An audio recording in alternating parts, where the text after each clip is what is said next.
এই মাথা ব্যথা টেনশনে, মাথা ব্যথার টেনশন, টেনশন টেনশন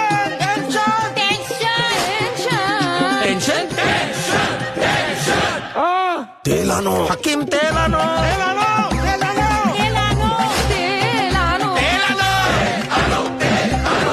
এই ঝটপট ঝটপট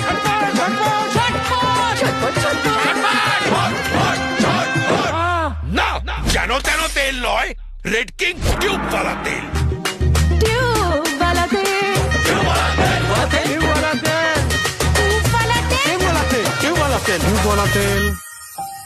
রেড কিং টিউব वाला ছটপট কুলিং অয়েল, রেড কিং এর টিউব ও কুলিং ক্রিস্টাল দেয় এক্সট্রা পাওয়ার, মাথা করে ঠান্ডা, বিদায় করে টেনশন, দেয় ছটপট আরাম। মাথা ব্যথার থেকে ছটপট আরামের জন্য যেন তেন তেল নয়, রেড কিং টিউব वाला তেল।